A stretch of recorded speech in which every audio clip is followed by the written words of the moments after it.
Adventure in Pipeman on W4CY Radio.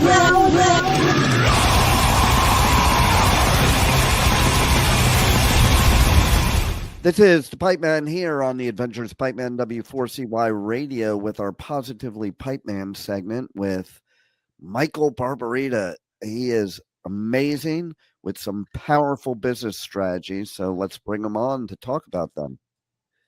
Well, thank you for having me again, Dean. You know, today I wanted to talk about, well, let me say this. Business owners hate the numbers. They can't stand looking. They can't stand looking at financial statements. They don't understand them. They get blurred vision. They don't want to deal with them. So what I've done is I've tried to make it easier where if you just know 5 numbers, I call it the vital 5, that you'll be able to make about 60 to 75% of your daily business decisions, and with much more accuracy, and instead of winging it. And you know, you still have to understand the story that your financial statements are telling you, and you should hire someone to help you do that if you get blurred vision looking at financials. But if you at least have a hold on these 5 numbers, then and by the way, on a weekly basis, one of them on a daily basis, I'll get to that. Then you're going to be able to make better business decisions, and it's going to help you answer, you know, right around 75% of your decisions in a day. So let me go through those. And like I said, you know, these are just 5 numbers that your bookkeeper has to give you, or somebody, or you have to get them yourself, and you should get them on a weekly basis, with one being on a daily basis. So you should know what your weekly sales are. You should know what your weekly gross profit is on those sales. You should know what your weekly gross profit percent is. That's 3. You should know what your net profit is for that week. And you should know your current cash balance on a daily basis. And if you know those 5 numbers, you'll be able to make better business decisions. And by the way, the most important number out of all those 5 is 2, actually. If you know your cash and your gross profit percentage, that will help you tremendously. So I just narrowed it down to 2, but I'd prefer you to know 5. But I know everybody's scared about more than 1.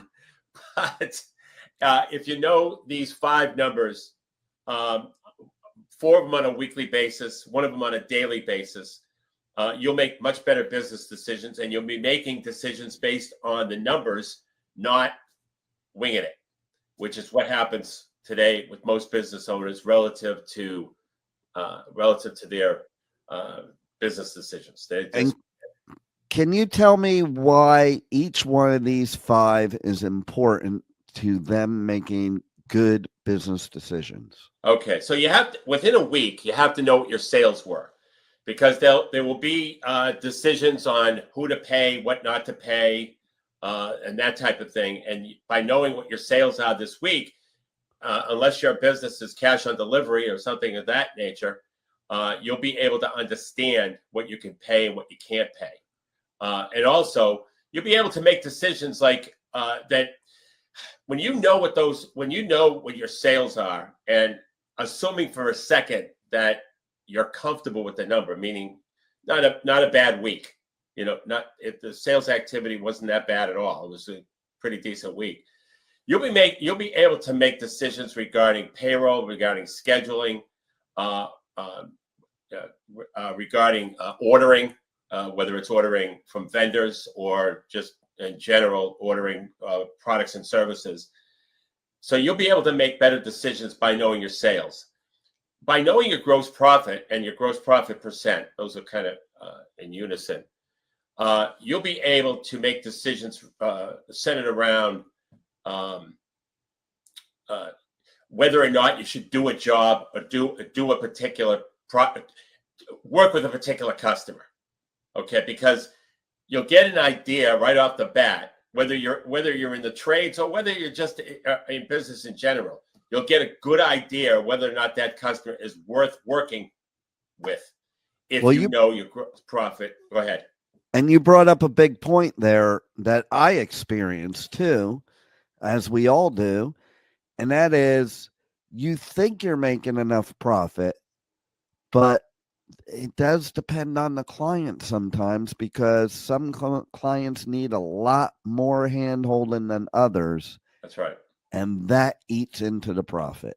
Right. And you have to understand what your gross profit is on a consistent basis in order to make that decision correctly. So that's just another example. And that's, I'll give one quick example that happened recently to me. Yeah. I rarely use PayPal as a form of payment method. Why? Because their merchant fees are twice what my merchant account is. Right. And everybody uses it because it's easy, but you're paying twice as much. So I had a client that, wanted it via PayPal, and not because of PayPal, and not because that's their form of payment. It's because they wanted a quote unquote PayPal invoice. And so basically, in order to make that client happy, I needed to do it by PayPal. I needed to get charged twice as much. And so now that part is not figured in your profit margin. So you may have to figure it in your profit margin for specific clients. Exactly. Good point. Yeah, no question about that. And that's the thing about, if you don't know the numbers, you're going to wing it. Well, I might be able to get away with working with this client, but you don't know. You don't know your number that you have to hit, and therefore you don't know if that's going to be. You don't know if that particular engagement is going to be profitable or not. So it's really important to just have a handle on these 5 numbers. And when I go to net profit, I need you to understand if you're making money this week or not. I need you to understand on a weekly basis whether or not you're making money. I think you have to know that. Now, first of all, if you are making money, it helps you sleep at night. If you're not making money, then you have to make decisions associated with, how do I stop making money? I think making money. Go ahead. Sorry. I was just saying, I think making money is kind of important. Yeah, it's a little bit. You have a T-shirt that says, "Don't scare me," but I think if you're losing money, you might get a little scared. So well, and I'm glad you use this in your interview here, but the rest of it says I have 3 daughters. I see. I get it. Which one of my daughters got it for me. But it is true. It is true. It worked out well because, if you're not looking at the numbers, you better be scared, because you're going to wake up one day at the end of the year and realize that you thought you had a good year and you really had a terrible year, because too many business owners base how successful their business is on revenue. Right. And revenue doesn't make you successful, because if you experience a loss instead of a profit, it doesn't matter if you have $10 billion in revenue. If you're spending $20 billion, you're not doing too well. Right. And that's the reason. You just have to have a handle on where your business is at any point in time, so that you can make better, higher quality decisions. And you'll see it. You'll see it. You'll blow off that customer that's not worth it, or you'll pay for something because you have the cash, which is the next thing. You'll pay for something because that will improve the value of your business, or increase the profitability of your business, because you can afford it. Right. I mean, it's just having a handle on it instead of just guessing.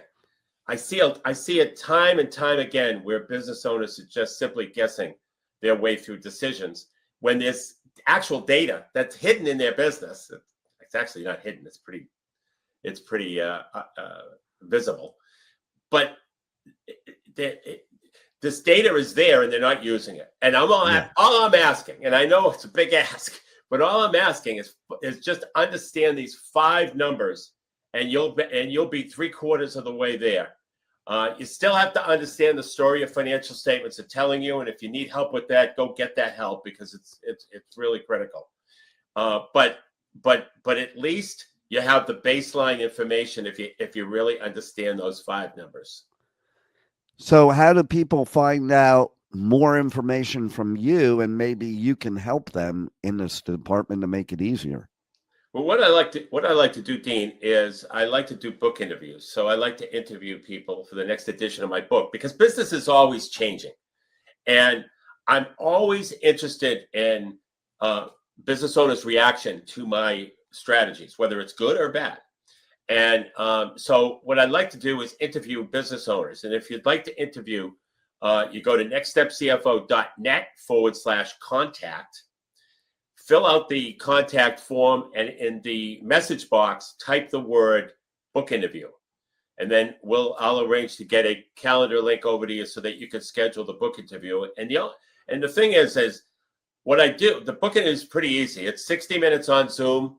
And then I present strategies from my book, and then I ask you to comment on whether or not the strategy would work, or what the impact would be of that strategy if someone was to implement it in your industry. And then I document it for the book, and that's it.